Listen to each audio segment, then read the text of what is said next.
आपल्या सगळ्यांचा मराठी हॉटस्पॉट।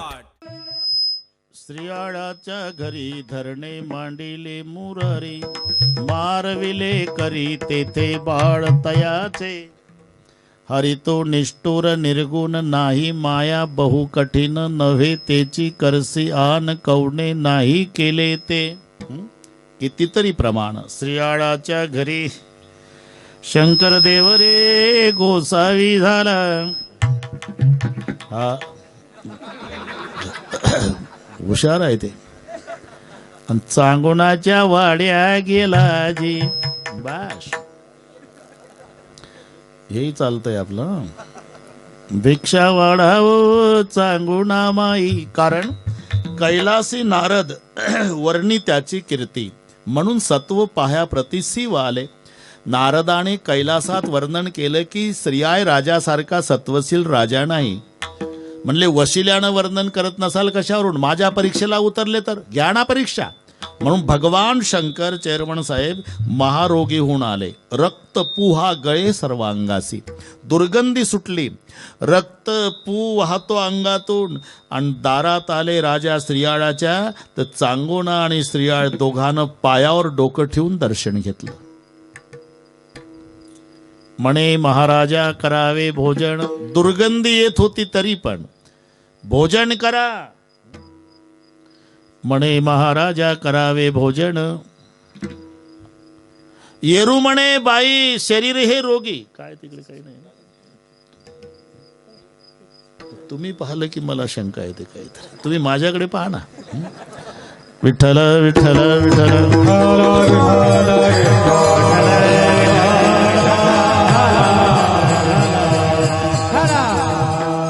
बरोबर 15 मिनिट आहे अजून। येरू म्हणे माझे शरीर हे रोगी, नरमास वेगी देई मज, मला माणसाचं मांस पाहिजे। राजा म्हणे माझे मांस मांडणे करा, न लगे उदारा तुझे मज। चांगुणाती म्हणे देते माझे मांस, नये उपयोगासा आमुचिया। अरे माझं नको, माझ्या बायकोचं नको, पाहिजे काय तुला? पंचवर्षी बाळ तुझा हा चिलियाळ, मांस हे सकळ देई त्याचे। हा सगळा अभंग नामदेवाचा आहे, 60-70 चरणाचा, मी वाचून दाखवतो फक्त।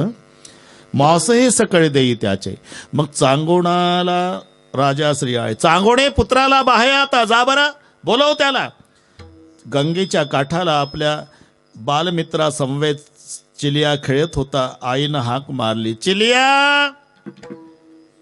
चिलियाला वाटलं आई जालन्याहून आली, काही खाऊ आणला असेल, पळतच आला।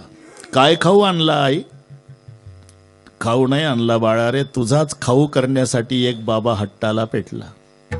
तुझ बातीत आलासे पाहुणा, आणि मागते भोजना तुझ लागी।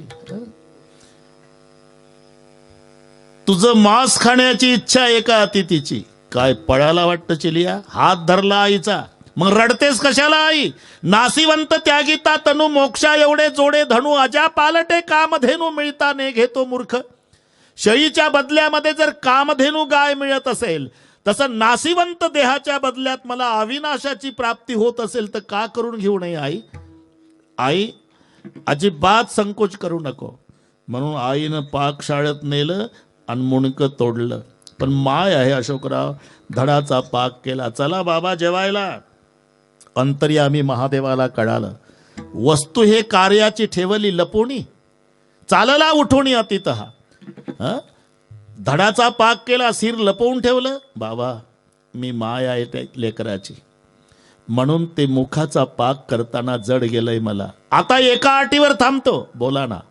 ते मुख उखळ्यात घालायचं, मुसळानं कुटायचं, कुटताना ओव्या म्हणायच्या ओव्या, आणि ओव्या म्हणता म्हणता रडली तरी सत्व हरण करील। दुसरी परीक्षा, नामदेव महाराज म्हणतात, वैराग्य उखळ धैर्याचा मुसळ, घेतला सबळ चांगोणेने। आणि ते मुसळानं कुटत असताना चांगोणा ओव्या म्हणू लागली, चिलिया येऊनी पोटासी केला त्वा उद्धार, लोक तुझ थोर म्हणतील, नासिवंत देह त्याचा केला त्याग, धन्य हे वैराग्य तुझे बापा, किती तुझे गुण आठव मी आता. सत्वधारी सुता श्रीयाळाच्या, तुझी माझी भेट होईल कैलासी. सांग शिवापासी नमस्कार.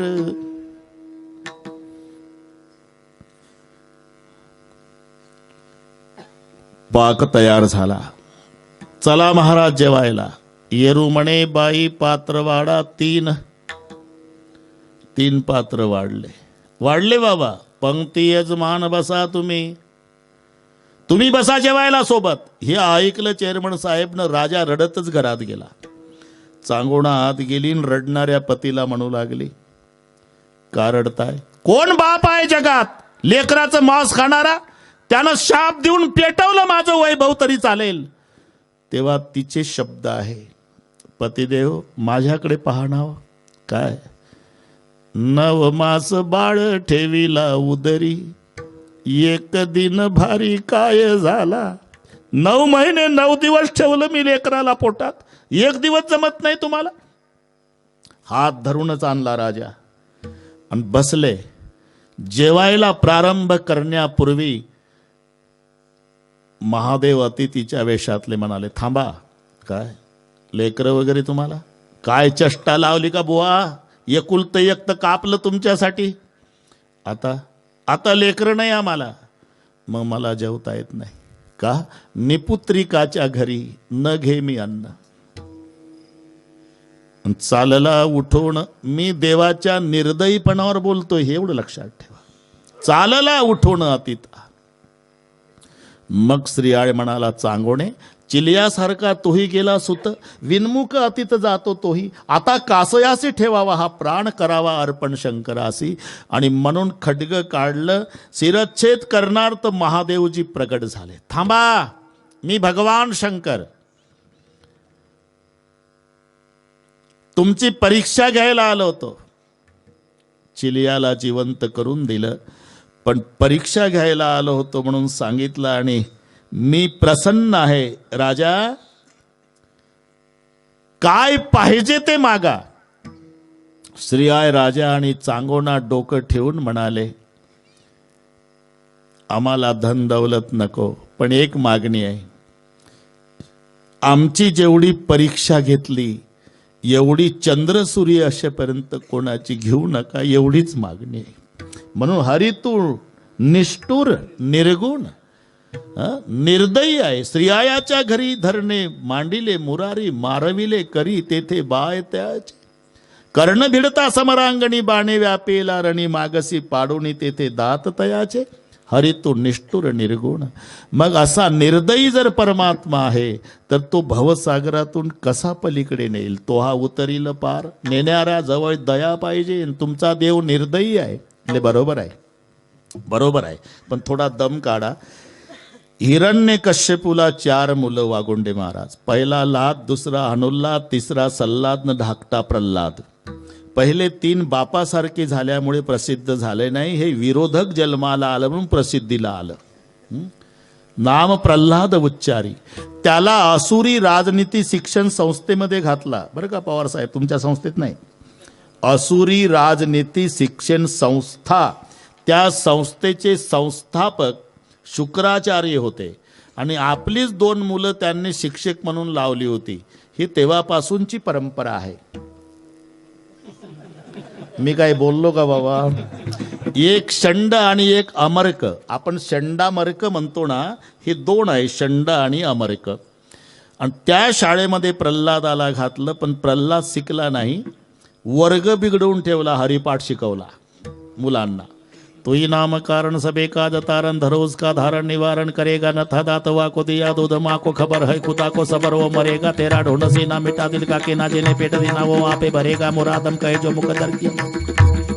बस वर्ग बिघडवला म्हणतो. मग काय शिकला ते सांगे. हिरण्यकश्यप म्हणतो, येरू म्हणे नारायण या वाचून काही नेणे, कोपुणिया पिता पुसे प्रल्हादासी, सांग ऋषिकेशी कोठे आहे. सगळीकडे आहे बाबा. मग कसमा स्तंभेनं दिसते, ते खांबात का दिसत नाही? आहे, इथे सुद्धा आहे. मारली लात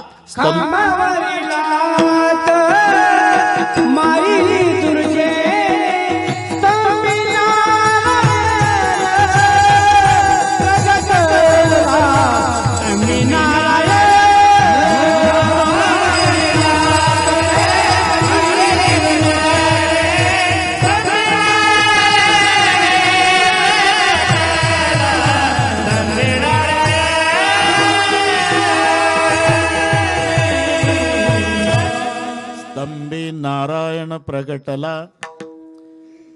बस तो नरसिंहाचा अवतार. हिरण्यकश्यपूला आडवा धरला आणि फाडलं पोट. आतड्या तोडू तोडू फेकत होता देव. हिरण्यकश्यपू मेला तरी आतड्या चाळणं चालूच होतं. का आता हिरण्यकश्यपू मेला ना आतड्या का चाळता? नरसिंह भगवान म्हणाले, आतड्या एवढ्यासाठी चाळतो ज्याच्या उदरातून प्रल्हादासारखा हिरा जन्माला आला. आणखी एखादं रत्न आहे का मी चौकशी करतो. तो क्रोध आवरे ना नरसिंहाला. पिवळे केश, लाल डोळे, लाल जीभ, सुळे दात. वाव वाव वाव, कोणी जवळ जायची हिम्मत करेना. आता कसा क्रोध शांत होईल? देवता तर घाबरले. देवताने नारदाला बोलवलं. नारदाने पाहिलं. नारद म्हणाले, क्रोध शांत होण्याकरता लक्ष्मीला बोलवा, कारण तिथं इंजेक्शन लागू पडतं. आदमी कितना ही खतरनाक रहा तो बाहर घर में आया तो भिगी बिल्ली बन जाता है. बाहेर बघा, बाजूला साहेब आले, साहेब आले, साहेब साहेब घरी आले की म्याव, काही नाही करत साहेब. म्हणून लक्ष्मीला आणा, लक्ष्मीला आणा. चेअरमन साहेब लक्ष्मीला आणलं. लक्ष्मीनं तो अवतार बघितला आणि मागं सरली. मी नाही जात बया म्हणली. का? हा तिथलं सांगतो रे. लग्न झाल्यावर पहिल्यांदाच अवतार पाहिला म्हणले मी. आपली नाही हिंमत. लक्ष्मी मागं सरली, देवही मागं सरले. मग नारदजी म्हणले, आता 5 मिनिट कमी आहे, मला हे सांगा अवतार कोणासाठी झाला? म्हणले प्रल्हादासाठी. त्याला आणा. आणि प्रल्हादाला नारदाने घेतलं आणि ढकललं नरसिंहा पुढे. तर व्यालेली गाय वासराचं डोकं चाटते तसा नरसिंह भगवान प्रल्हादाला जवळ घेऊन जिभेनी डोकं चाटू लागला. माझा दृष्टांत संपला. देव निर्दयी आहे, पण हिरण्यकश्यपू सारख्या दैत्यासाठी, पण प्रल्हादासारख्या भक्तासाठी.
कश्यपू सारख्या दानवासाठी निर्दयी आहे, पण प्रल्हादासारख्या भक्तासाठी बहु आहे करुणावंत. बहु आहे करुणावंत. वेळ संपली अशोकराव, पण तुमचा वशिला चालू आहे खालून. वागुंडे बाबा, बहु आहे करुणावंत. बहु आहे ते एक संदर्भ तुम्हाला माहिती असेल. एक बरं का निळोबार आहे, 2-3 मिनिटात सांगतो सगळे. सुदामा ब्राह्मण दुःखे दारिद्र्य पिढीला हे सगळ्यांना प्रमाण पाठ आहे. पण का पिढीला? एक माग जाऊ, थोडं माग म्हणजे मसल्याच्या माग नाही. संदीप शिकायला होते कृष्ण सुदामजी. आणि त्याच जंगलामध्ये एक ब्राह्मणीन राहत होती, विधवा. 2 मुलं होती. पती मरण पावला वागुंडे बाबा. दिवसभर भजन करायची, 4 घरी जायची, मागून आणायची, लेकरं जगवायची. एक दिवस काहीच मिळालं नाही.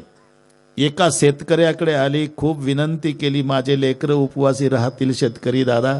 शेतकऱ्याकडे काही नव्हतं, त्यानं 2 वंजळा हरभरे दिले. घरी आली, 1 वंजळ हरभरे आज खाऊ घातले लेकराला. उद्या काही नाही मिळालं तर लेकरं काय खातील? मायचं अंतकरण आहे. म्हणून तिनं वंजळभर हरभऱ्याची गाठोडी बांधून उतरंडीमध्ये, पूर्वी उतरंडी होती, झोपी गेली. रात्री 12 वाजता चोरटे आले. चोरट्याने ते उतरंड पाहिली, त्याच्यामध्ये गाठोडी सापडली. आता हरभऱ्याचे दाणे आणि सोन्याचे मणी सारखे असतात. दागिन्याचे मणी आणि हरभऱ्याचे दाणे. चोरट्याने विचार केला, कोणी हरभऱ्याची गाठोडी ठेवल का उतरंडीत? हे दागिने असले पाहिजे. दागिने समजून ती गाठोडी घेऊन पळत निघाले. धक्का लागून उतरंडी पडली. हे जागी झाली. ब्राह्मणीन मावशी तिच्या लक्षात आलं, काय आहे माझ्या घरी? माझ्या लेकरासाठी ठेवलेले गाठोडी हरभऱ्याची नेली असावी. ती मागणं पळत होती, ते पुढे पळत होते. आणि ती तळतळून म्हणत होती, न्या माझ्या लेकराच्या तोंडचा घास. अरे एका शेतकऱ्याला मागून आणलेले हरभरे घेऊन जाता, उद्या लेकरं उपवासी राहतील. नवरा मेला, माझा विधवा आहे मी, लेकरं सांभाळण्याची जबाबदारी माझ्यावर आहे. न्या माझ्या लेकराच्या तोंडचा घास हरभरे. पण लक्षात ठेवा, हे हरभरे जो खाईल जन्मभर दरिद्री राहील, माझा ब्राह्मणींचा शाप आहे. आणि सुदामजी जागे होते आणि हे चोरटे आश्रमापासून पळत होते. रात्री 12ला शब्द सुदामजींना ऐकले. चोरट्याच्याही लक्षात आलं, दागिने समजून चाललोय घेऊन, ते हरभरे दिली फेकून गाठोडी आश्रमात. सकाळी ती गाठोडी गुरुमातेला सापडली. सुदामजीला सगळे प्रकरण माहीत होतं. सुदामजी आणि कृष्णजी दोघांना सरपण आणण्यासाठी जंगलात पाठवलं. पण भूक लागेल बाळांनो म्हणून तीच गाठोडी हरभऱ्याची गुरुमातेनं सुदामजी जवळ दिली. भूक लागली तर खा बरं का रे. आणि पुढे भूक लागलीही सुदामजीनं एकही दाना देवाला दिला नाही. सगळे हरभरे एकट्यानं खाल्ले. हा प्रकार तुम्हा सर्वांना माहिती आहे, फक्त एवढा मुद्दा लक्षात ठेवा. मग भगवान पुढे द्वारकेचा राजा झाला आणि सुदामजी भेटीला गेला. वेळ कमी नसल्यानं लगेच गेला. आता सगळे कीर्तनकार सांगतात, त्याच्यामुळे पाठ झालं हे द्वारपालो बाश, त्यामुळे ते सांगण्याची गरज नाही. आत आले सुदामजी. देवानं चरण प्रक्षालन केल्यानंतर आंघोळ घातली. सुदामजीला भरजरी कपडे दिले. जेवण झालं चेअरमन साहेब, विश्रांती झाली. दोघंच आहे मित्र वाड्यात एकांतात. आणि सहज विचारलं, सुदाम जी आपको एक पुरानी बात याद है? कौन सी प्रभु? एक दिन गुरुजी से ईंधन उड़ाया, कृष्णा सुदामा को जंगल पठाया, लकड़ी लाने जंगल गए हुई बरसात है. गुरु मातेनं आपल्याला सरपण आणायला पाठवलं होतं. हा देवा आठवतं. पाऊस पडला होता. हो. दोघालाही भूक लागली होती. हो देवा. कृष्णा सुदामा को भूख सताया, चोरी से चना सुदामा चबाया, मैंने पूछा था सुदाम क्या खात है. विचारलं होतं मी, काय खातो रे, तर तूच रागावला होता. आठवतं का? आठवतं देवा. तब करने लगे ते सुदामा बहाना, बरसात पानी जिये घबराना, कुछ नहीं खात प्रभु दात कटकटात है. काय नाही खातो, गारठलो न दात वाजतात न काय खातो म्हणता. बोलला होता की नाही? वाड्यातलं सांगतोय द्वारकेच्या. हा बोललो होतो देवा. तेव्हा मी काय म्हणालो, काय हसकर बोले थे कृष्ण मुरारी, रहियो सुदामा जन्म भर भिकारी, अरे बचपन को शाप दिया कैसी दुख की बात है. म्हटलं होतं हो देवा. मग आपलं एवढं एकमेकावर जीवापाड प्रेम, भूक मलाही लागली असताना एकही हरभऱ्याचा दाणा दिला नाही, तू एकट्यानं खाल्लं. सुदामजी रडू लागले. का रडतो? तुम्हाला वाटतं का माय बापा हा सुदाम्या बैमान होईल? अरे वाटत नाही म्हणून तर विचारतो, एकही दाणा दिला नाही. आज सांगतो देवा का नाही दिला. रात्री 12ला मी जागा होतो. चोरटे हरभऱ्याची गाठोडी घेऊन पळत होते.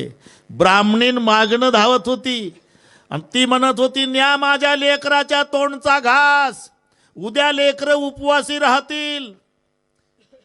माझा ब्राह्मणींचा शाप आहे, हरभरे जो खाईल तो जन्मभर दरिद्री राहील.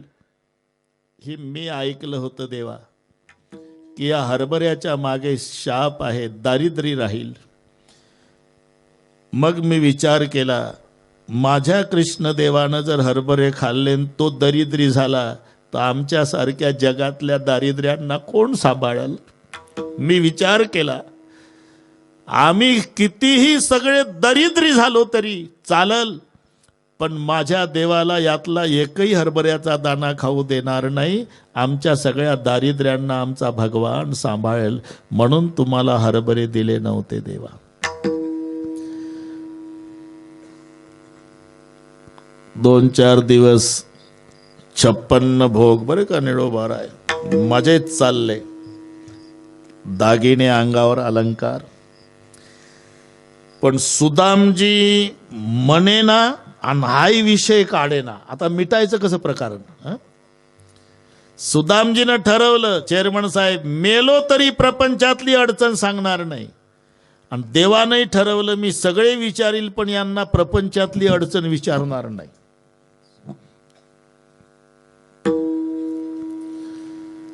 शेवटी निघण्याचा दिवस आला. तुम्ही 5 मिनिट वाढा म्हणून म्हटलं. निघण्याचा दिवस आला अशोकराव. चलता हो भगवान. पण सुदामजीच्या मनात आलं, आपल्याला या अंगावरच्या कपड्यासह दागिन्यासही जरी जाऊ दिला तर हे सगळे जालन्याला विकतो, 12 महिने सुखाची जाईल असं मनात आलं. येतो देवा. थांबा थांबा म्हटल्यावर सुदामजीला वाटलं आता गुलाबी नोटाचं बंडल येत आहे. हा ना, तिकडे कोण आहे रे? पडत आले शव. याची पहिल्या दिवशी धुतलेली लंगोटीन, डोक्याचं मळकटलं फडकं सुकलं होतं का ते आहे व्यवस्थित? हो, आणा ते. त्याची त्याला नेसवान आपलं उतरून घ्या. सुदामजीच्या डोळ्याला धारा लागल्या. लंगोटी नेसताना मनात म्हणत होते, कान्हा मेरे मुंह की झूठन खाता था रे गुरु ग्रह विद्या पढ़ते तब की बात, अब द्वारका का राजा हुआ तो ये भी नहीं ले जाने देता. ठीक है, तुम्हारी अमीरी तुम्हें, मेरी गरीबी मुझे. लंगोटीवरच पुन्हा वापस तोच फुटका लोटा, तीच मोडकी काठी. नगराच्या बाहेरपर्यंत मात्र सोडायला आला जगाचा बाप. आता हे नीट ऐका. आणि सुदामजी म्हणाले, कान्हा जा रहा हो, अब दोबारा मुलाकात होगी या नहीं, बुढ़ापा की अवस्था है, लेकिन एक प्रार्थना है, क्या सुदाम? हमारे जैसे कितने भी दरिद्री मर गए तो भी चलेगा दुनिया का, लेकिन तुम्हारे बिना क्या कहना चाहते हो? यही कि तब्येत का ख्याल रखो कान्हा. एवढं ऐकलं सुदाम्याच्या गळ्याला बिलगुन रडला देव. आणि देवाचे उद्गार आहे, सुदाम तू नहीं मेरा नंद बाबा बोल रहा है. जाओ. आता सुदामजी निघाले, पण प्रश्न पडला, माझे बायकोण पोरं अपेक्षा करत असतील की नाही? मित्राच्या गावाला गेला, काहीतरी आणल आमचा बाप, काहीतरी आणल आमचा पती, काय तोंड दाखवू, त्यापेक्षा प्राण गेला तर बरं होईल. असं करीत विवंचनेत सुदामजी आले. तर घरच ओळखायला येईना, अख्खी सुदामपुरी सोन्याची झालेली. आणि जेव्हा स्वतःच्या नियोजित जागेच्या पुढे येऊन उभे राहिले, तर लेकर भरजरी कपड्यात वरून गॅलरीतून, ऊपर आओ पिताजी ऊपर.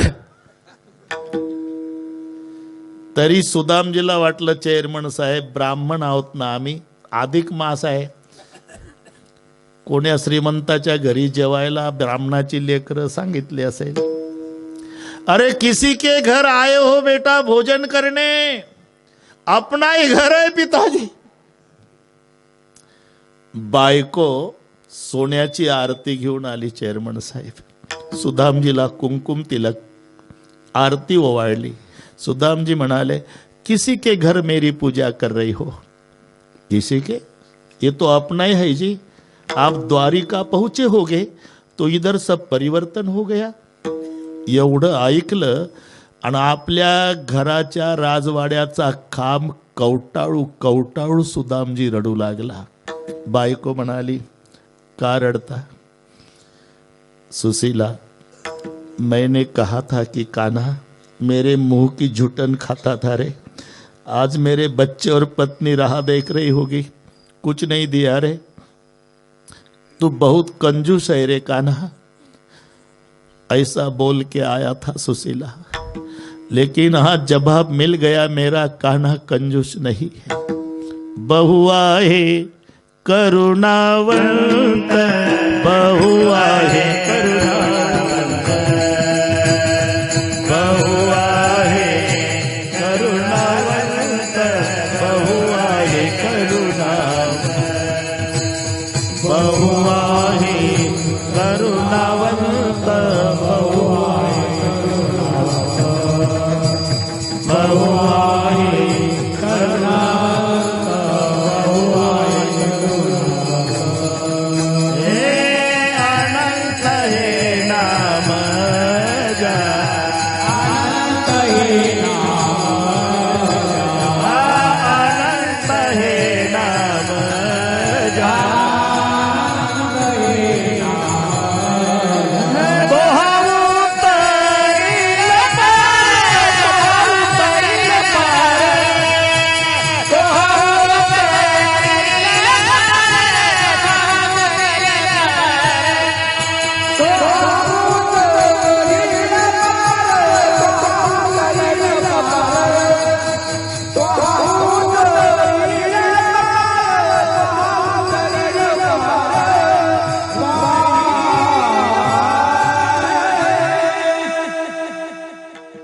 बहु आहे करुणावंत, अनंत हे नाम ज्या, त्याला नावही अनंत आहे, त्याचं नावही अनंत आहे, त्याला गुणही अनंत आहे. अनंत म्हणती माझी या स्वामी, ते अनंत गुण त्याते म्हणून या. अनंत हे नाम ज्या, बहु आहे करुणा. हे ठीक आहे महाराज, आता फार 11:15 झाले. आमचा शेवटचा प्रश्न आहे, विचारा ना, शेवटचाच विचारा. नाही, हे आतापर्यंत सांगितलं हे पुराणातलं झालं.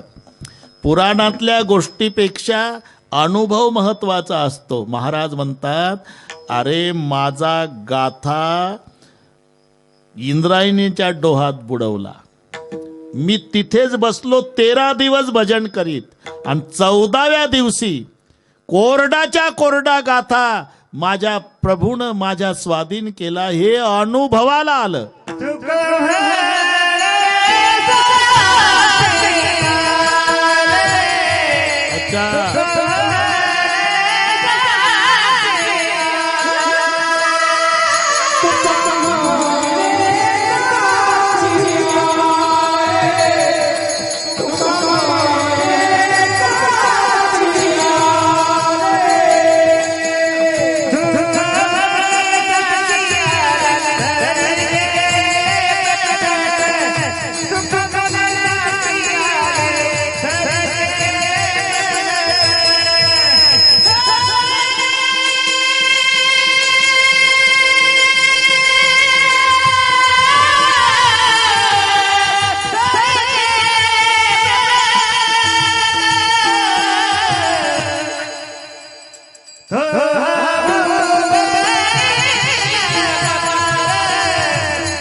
बा